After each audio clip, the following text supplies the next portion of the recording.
Pero ba't nagagawa po sa amin yung ganun? Kaya alam niyo po ba, kung talagang tao lang ang susuriin mo, hindi na kami maglilingkod eh. Higit po ako, ayoko na. Sipin mo, ang tanong ko sa Panginoon, ba't po ganun? Pero, kami ang tinitingnang manloloko, kami ang napapahama, kami ang naloloko, kami ang manloloko. Lumalabas na manloloko. Pero napakabuti ng Ama. Lahat ng sa amin ng loko, darating ang takda.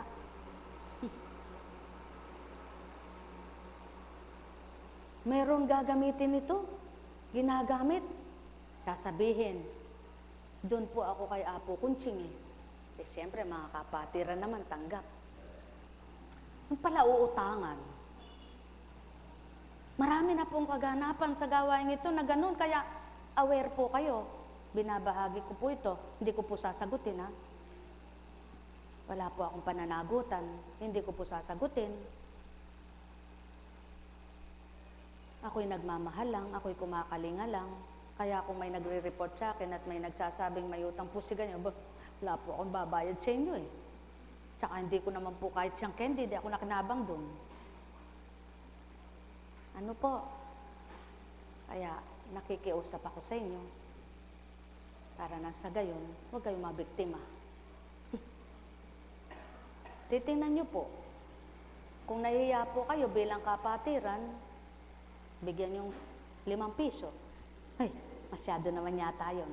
Pwede na yung 50. Ay, kung mapera naman kayo, bigyan yung 1,000. Boy, bang Diyos. Pero wag na kayo umasang balik.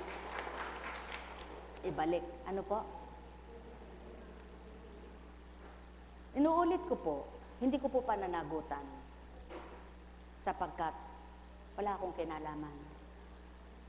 At para hindi na maganap ang pangyayaring yaon, ayaw ko na pong maulit pa. Sinasabi ko po sa inyo. Sabi ko nga sa Ama, ba't naman ganyan ang kapalaran ko, Ama? Ginagamit ang pangalan ko, tapos sa kapakanan nila. May pangyayari na rin po dito na pinangingilak ako. Wala daw mga pambiling kape yung nasa 3rd floor at wala daw mga kama. Hindi po kami nawawala ng kape rito eh. At saka ng kama. Imported pa, no? Opo, binibigay sa amin mga imported na kape. Baka gusto nyong manghingi, wala na pong pamimigay. Sabi ko, meron pang nangyari. May dumating sa akin. May nagpunta po sa akin eh, alagad nyo daw po yun eh.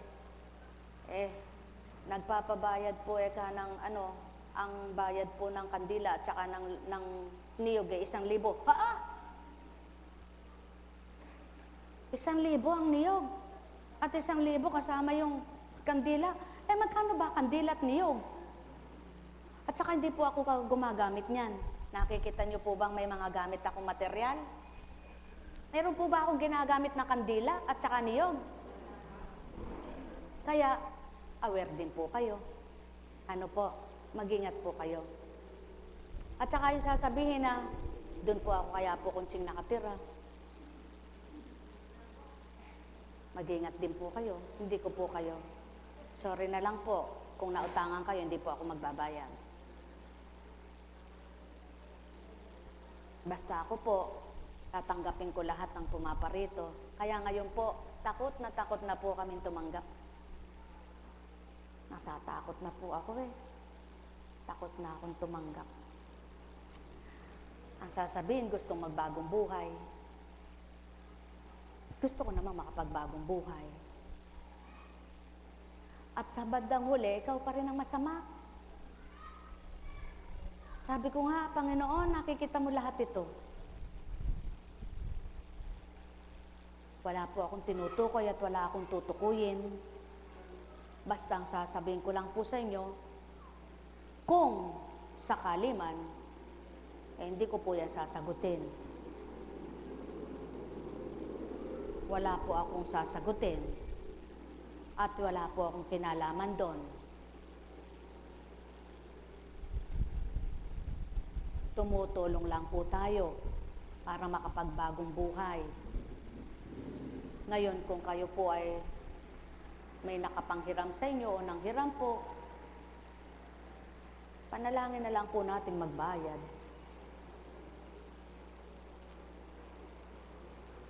Ano po? Sarili ko nga, hindi ko pinanghingi eh. Pero binibigyan ako ng Diyos. Minsan man, di ko pa ginamit yung mga anak ko para panghingi ko rin ang gawain ito, ang gamitin ko.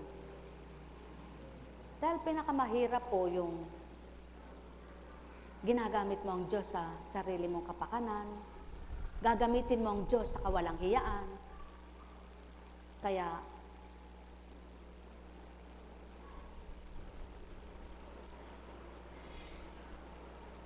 at saka, sawa na rin po ako dun sa magpapaalam, pupunta sa ganun, pupunta, tapos hindi naman pala. Kaya, sabi ko nga, ayoko na. Gusto man pong mag-akay, gusto man pong magbigay ng paraan para makapagbago, hindi na po, ayoko na. Kasi kung sa pamilya ko po, nagkukulang na ako eh. Sabi ko nga po, ito lang po ang matwid kong masasabi sa inyong harapan. Hindi po ako natatakot siraan ako kahit na sino eh. Kahit po yung sabihin, yung si Apo Kunching, yung mga anak niyan, mga ganyan, hindi po ako natatakot dun eh.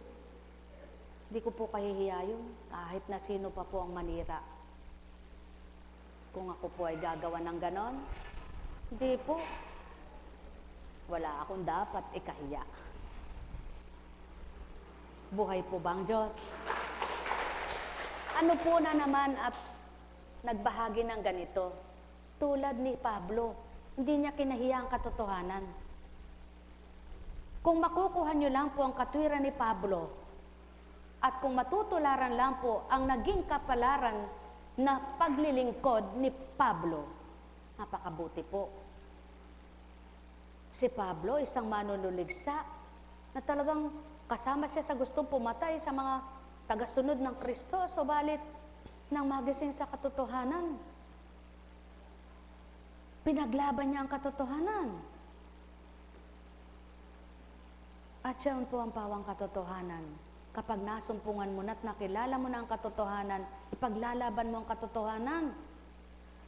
Hindi mo kahiya ng sino man.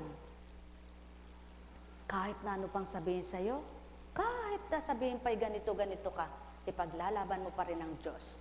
Buhay po ba ang Diyos? Kaya nawa po, kayong lahat, kung papaano kayo nais magbagong buhay, magliwanag ang kaisipan at makaunawa, ang Diyos po ang inyong hanapin at kamtin at siyang inyong kilalanin. Sa gayon, may bibigay ng Diyos na buhay ang nararapat sa inyong makakaganda at makabubuting pamumuhay. Buhay ba ang Diyos? Ano ang pangalan niya, anak? Kumusta na si Cyrus? Ha? Buhay ang Diyos. Marami na siyang nakakain. Alam mo, anak, yan ang aming pinagtitibay bilang tao. At diyan kami natutuwa pag may nakikinabang na ganyan. Kung walang ginagawang ganyan ng Ama, sa pamamagitan ng Espiritu niya at sa pangalang Kristo, hindi na maglilingkod eh. Hindi na. Kayo, maglilingkod pa ba kayo kung wala kayo nakikitang nangyayaring maganda? Kung walang pinakikitang himala, hiwaga ang Ama, makapaglilingkod pa ba kayo? Magmimithi pa ba kayong maglingkod? Hindi na. Anong patutungan Diyos sa pinaglilingkuran mo kung wala siyang napapakita sa iyong hiwaga? Di ba? Ngunit dahil may pinakikitang hiwaga at himala ang Diyos, siya'y katatakutan mong talikdan. Katatakutan mong gawan ng istorya. Katatakutan mong manlibak ng kapwa mo. Buhay ba ang Ama? Kaya nga, kung tunay na anak ka ng Ama at tunay na kinikilala mo siya, ni hindi ka man makapagbibigkas ng masakit na salita sa kapwa mo, di ba ga? Ngunit kapag hindi mo pa siya kilala, Walang bali lahat ng mga sinasabi mo, parang todo pasa lang dahil hindi ka nasasaktan sa sinasabi mo. Ngunit kapag nasa Kanya ka na, anumang sinabi mong masakit sa kapwa mo, nasasaktan ka rin. Tama ba ga? Kaya nga, nang magbago itong si Pablo, hindi na masasakit na salita ang gusto niyang ipahayag, kundi ang mabuting balita. Ang pakikisa niya at pakikipagtotoo ang kanyang ginawa at tunay na magaganda ang kanyang halimbawa. Kaya nga, kung lahat lang ng anak ng Ama ay magpapakita ng tunay at mabuting halimbawa, lahat ng makakakita sa mabutit magandang halimbawang yaon na magmimiting magnanasang tanggapin ay Ama, magbabago rin sila. Buhay bang Ama? Kaya, halina kayo, magalak at magpuri sa pamamagitan ng Ama na nakilala at kinilala ninyo dahil sa kapangyarihan ng Kanyang Espiritu. Mula kay Lucas. Nagpatuloy si Jesus at ang Kanyang mga alagad sa kanilang paglalakbay at pumasok sa isang nayon. Malugod siyang tinanggap ng isang babaeng nangangalang Marta sa tahanan nito. Ang babaeng ito ay may isang kapatid na Maria ang pangalan. Naupo ito sa paanan ng Panginoon at nakinig sa kanyang tinuturo. Alalang-alala si Marta sapagkat kulang ang kanyang katawan sa paghahanda, kaya't lumapit siya kay Jesus at ang wika, Panginoon, sabihin naman ninyo sa kapatid kong tulungan naman ako. Ngunit sinagot siya ng Panginoon, Marta, Marta, naliligalig ka at abalang-abala sa maraming bagay. Ngunit isa lamang ang talagang kailangan. Pinili ni Maria ang lalong mabuti at ito'y hindi aalisin sa kanya. Napakapalad ni Maria. Pinili niya ang higit na mabuti ang paglingkuran niya ang kanyang Panginoon at makinig sa kanyang mga aral. Na samantalang itong si Marta ay abalang-abala sa kanyang paghahanda ng kanyang pakakain at pangbagay lamang. Ganyan ang tao. Kuminsan hindi niya namamalayan saan ba nakatuon ang isip niya. Saan ba nakatuon ang damdamin niya. Ngunit laging bukang bibig, kilala ako ng Diyos. Hindi ako nawawalay sa Panginoon. Ngunit kung magkamisan dahil sa bagay, dahil sa salapi, marami ang nagiging malabis sa pagsasalita na nakasasakit ng kapwa, na wala nang inuunawa at di makaunawa sa kaganapan sa buhay ng kapwa dahil sa pagmamalabis na pag-ugaling, pagnanasa, pag-iimbot sa bagay. Ngunit napakapalad nitong si Marta, si Maria, mas pinili niya ang pinakamahalagang napili niya. Kayo, nakapamili na ba kayo kung alin ang tamang dapat sundin nyo? Napili nyo na ba sa buhay nyo kung alin ang dapat ninyong tuunan ng pansin at paglaanan ng oras? Magalak kayo at magpuri sa Ama kung sa kabila ng mga bagay na hinahangad nyo't minimithing makamtan, laging sa tuwin ay una ang Diyos sa buhay nyo. Ang Amang nakapagbibigay ng ligaya, saya at galak sa buhay ng tao na kung mananahan sa puso't isipan ng bawat isa, masigit niyang mas mahalaga ang may bibigay niya kaysa sa pinahahalagahan ng tao na napapahalagahan nito dahil sa pagmimiti ng mga bagay at salapi.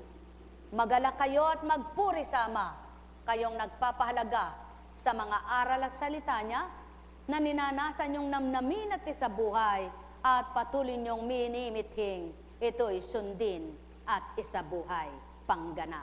Mga mahal, sumainyo ang kapayapaan, pag-arian kayong tuwiran, malubos ang kasiyahan, kagalakay inyong kamtan. Kapag nakikita mo ang mga anak mo sa pagsisikap, ngunit nakikita mo sa pagsisikap nila, parang nagkukumahog, nagmamadali sa pagsisinop at pagkakamkam, pagkahanap ng salapi. Ikaw na ina, ikaw na ama, nakilala mo na ang Ama, anong masasabi mo? Anak, hinay-hinay. Huwag niyong masyadong malabisin ang inyong sarili na pagurin, kundi hinay-hinay. Matuto kayong maghintay. Huwag kayong nagmamadali sa tuwina. Kung inyong kapalaran, daratal din niyaan. At ano'y sasagot sa inyo ng mga anak niyong hindi pa lubos ang pangunawa? Kasi po, sayang. Kasi po, kailangan. Sapagkat pinagdaanan nyo na yon nang makakilala kayo sa Ama. Ganon din kayo bago kayo makakilala, di baga?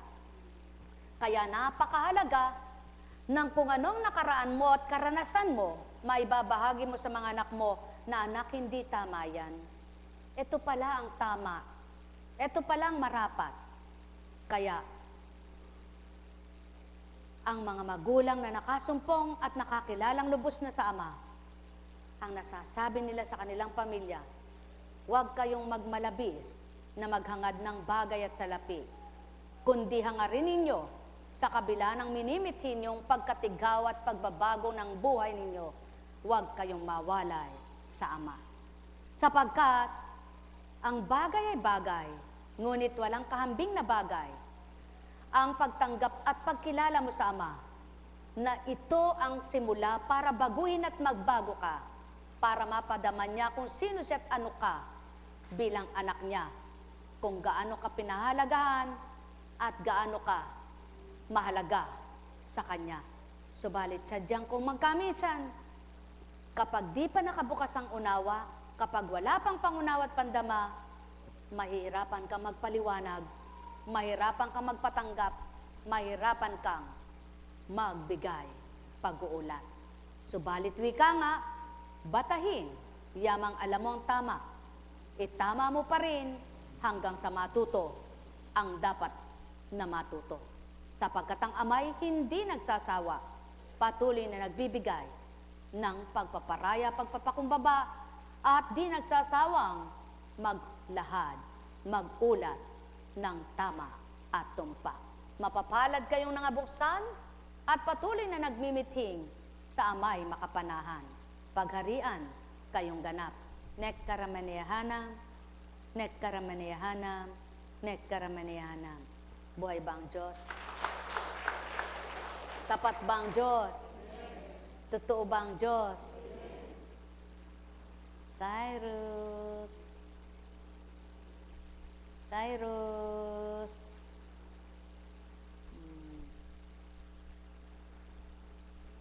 Panaligan mo, anak, na kapag nagkaroon na siya ng resistensya, pwede na siyang tumindig-tindig.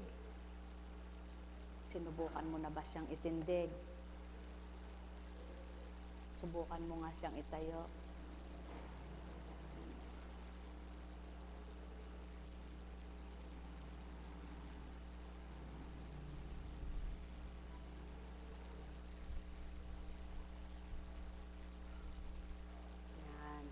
Susubukan mo siyang itatayo-tayo, ha?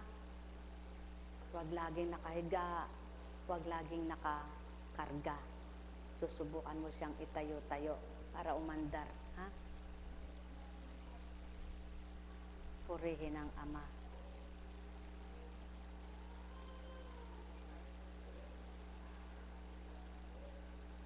Ang mahalaga, di na siya nilalagnat.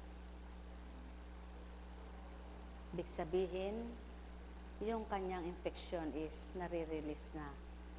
Pinapawisan, umiihi, dumudumi. Normal. Pagarian kayo. Ganang kuntsing, anong karunungan? Anong ituturo? Anong ibibigay sa inyo? Ukol sa kalusugan, sa buhay pisikal, at kaluluwa. Kaya't kung magkamisan, titig at tanaw ng tao nagkukwento bilang tao. Ngunit at pasubali, saan huhugutin ang kwento?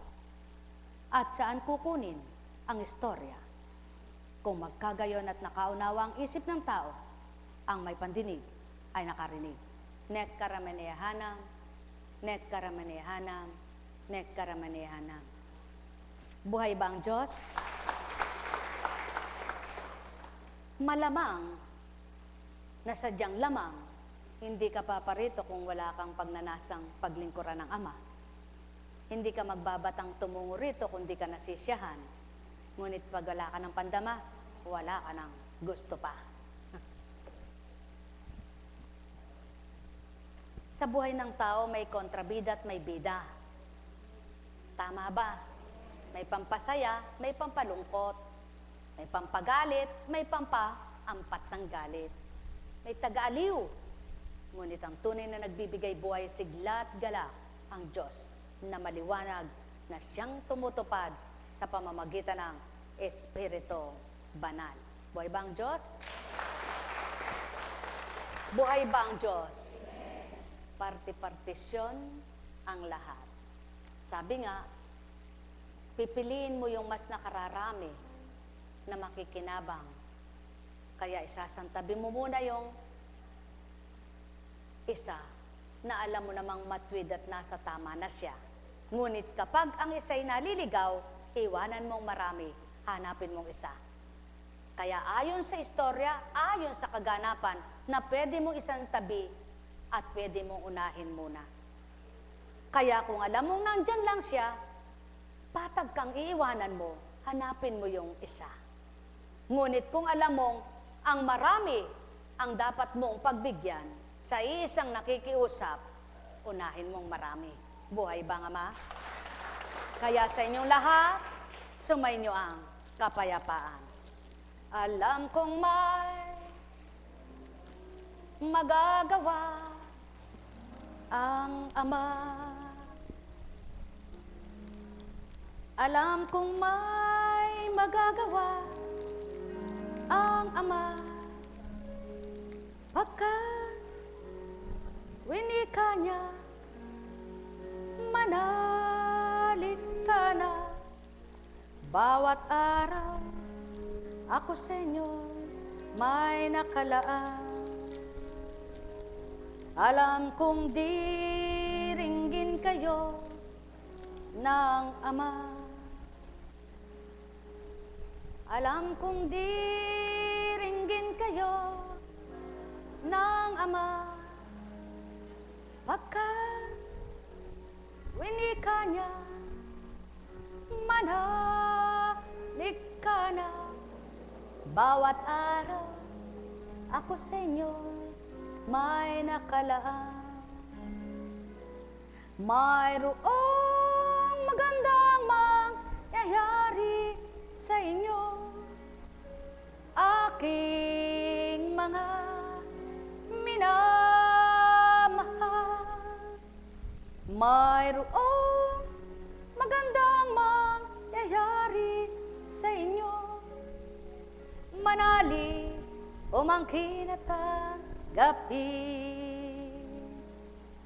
Bakit siyang makunat ang pinakain sa kanya at hindi na yung malambot?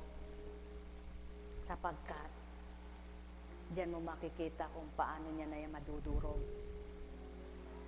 Alam kong may magagawa ang Ama. Alam kong may magagawa ang Ama.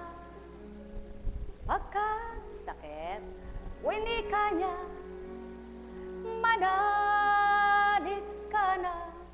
Sige lang, bawat araw, ako sa inyo may nakalaan. O, pares ng masakit. O, sige, tama na. Mayroong magandang mangyayari sa inyo, aking mga minamahal.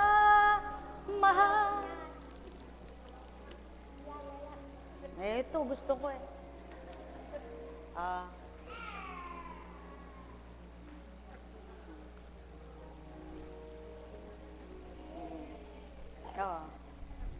Teka, anak. Teka. Huwag.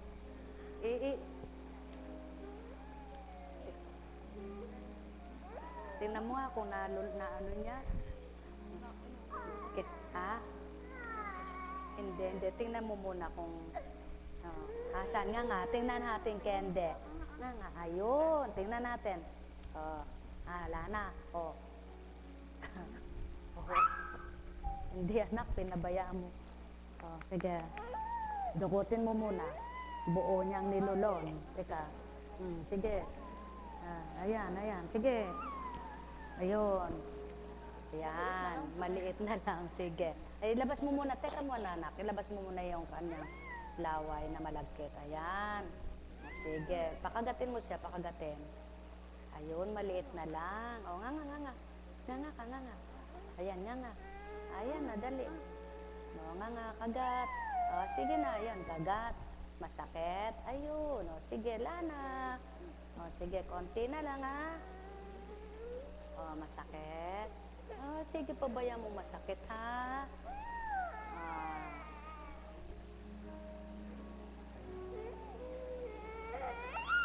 Lana.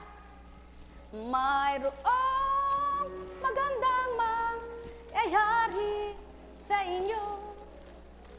Aking mga minamahal. Mayroong magandang mangyayari sa inyo. Manalig umangkin.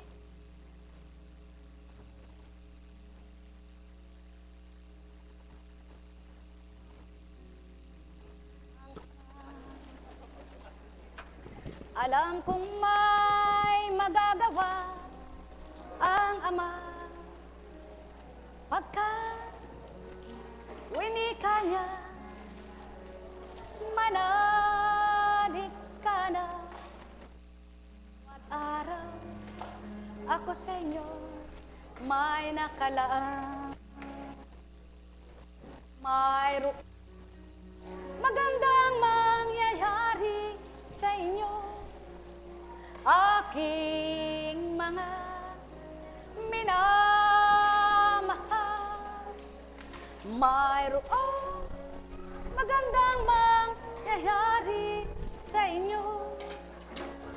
Manalig umangkin at tanggapin. Alam kong may magagawa ang Ama. Alam may magagawa pagkat winika niya. Manalig bawat araw ako manalang.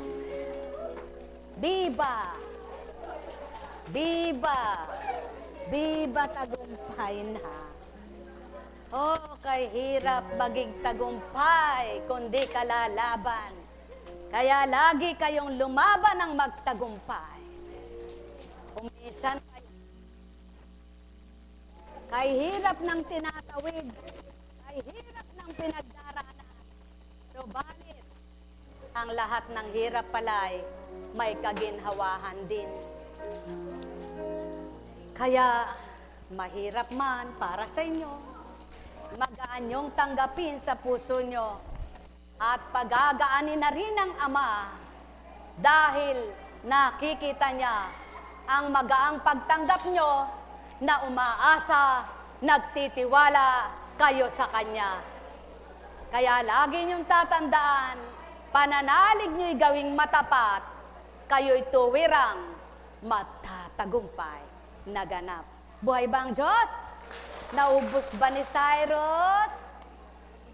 Ay, naubos mo?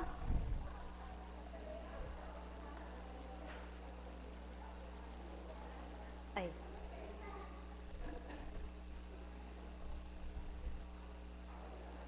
Marami siyang iniihi. Maraming iniihi. Manalig kang dudumi siya. Hindi na. Pag di na siya nilalagnat, okay na. Paliligo araw-araw. Basta iniinom tuloy-tuloy.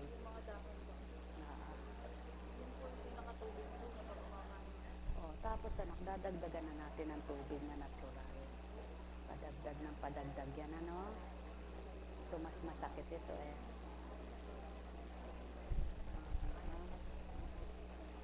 Ayun. Ito, sakit.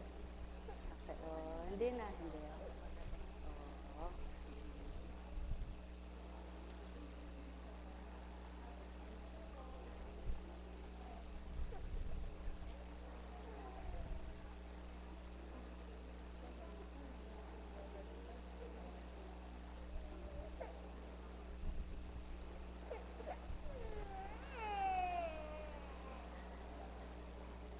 Lina.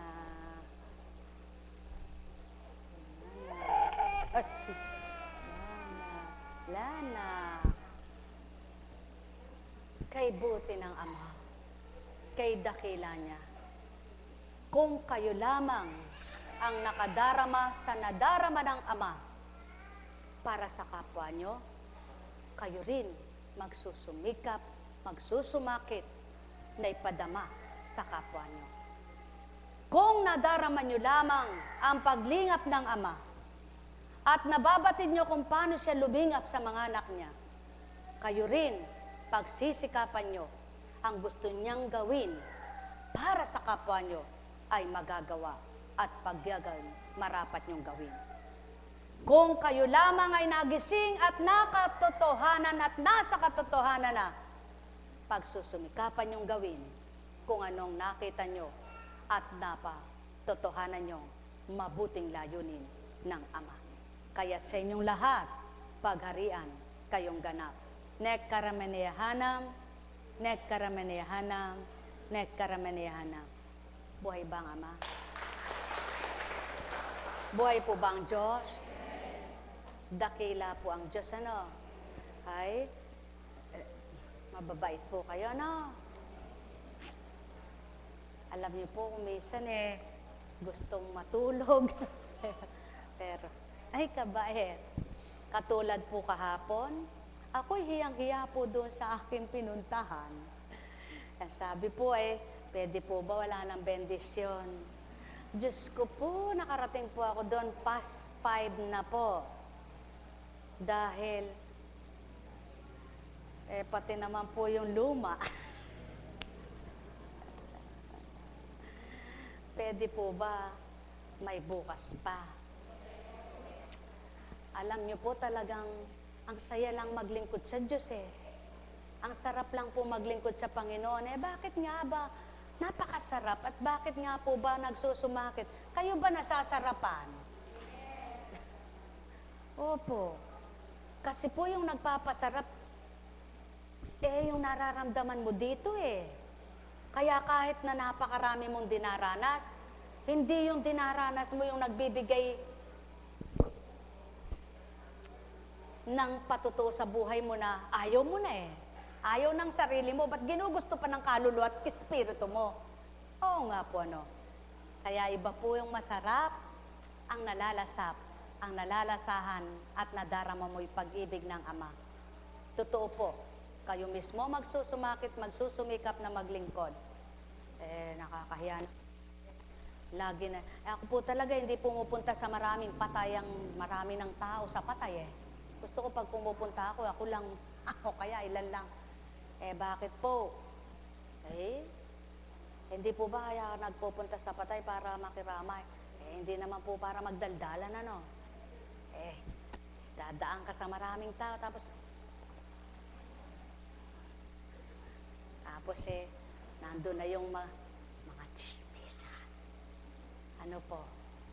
Gusto kong pumupantay doon sa wala akong kakilala. Kasi pag yung nakita mo yung mga kamag-anak mo ba, yung mga kumari mo,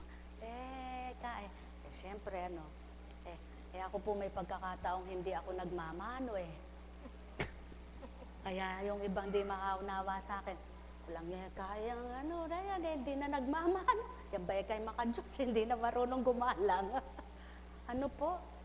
Ano? Sa dating buhay po natin, kahit na alam natin loko-loko yon, dahil matanda siya sa'yo, magmamano ka. Ngayon po, ayoko nagpapamano sa loko-loko Baka mahawa ako ng kaloko. Joke lang, bilang tao. Ano po? Tamo, yan bang walang isip? Buhay ba ang Diyos? Hindi naman po sa, ano, wala. Masarap ba yung kende? Ha? Ay, hindi. Ay, Diyos ko po. Nasaan? Kinain mo na. Kinakain mo yung candy, karami mong nakain candy, wala bang lasa? Wala ako, isa lang yung binigay mo. Isa lang. Salbahay ang kutsing na yan. Ba't isa lang binigay? Isang binigay mo lang sa akin. Isa lang ba? Kinain ko na. Ikaw ang naglagay nung alis no. Timo, alam mo pala yon? Oo nga. Oo nga. Teka muna, sino nagbigay? Ikaw. Ako. Sino nagsubo sa'yo? Wala. Ako, ikaw. Anong lasa ng sinubo sa'yo? Wala. Walang lasa. Ay, iwanan na kita, wala palang lasa. Jesus Mariose. Nasa sa inyo kung babalik niyo pa. Ako, hindi. Ayaw mo nang magbalik? Hindi. Ha? Babalik ka pa. Ano naman kung di ka magbalik? Ano po? Napakabait ng Panginoon. Ano po? Oo nga naman ano. Kala nyo po ba madali ang magbanyos? Sumusuko na nga po. Nagbabanyos eh. Sa totoo lang po. Opo. Sige po. Kayo pag naligo ng 3 araw kayong di naligo, anong singaw sa inyong katawan? Ha? Anong amoy nyo?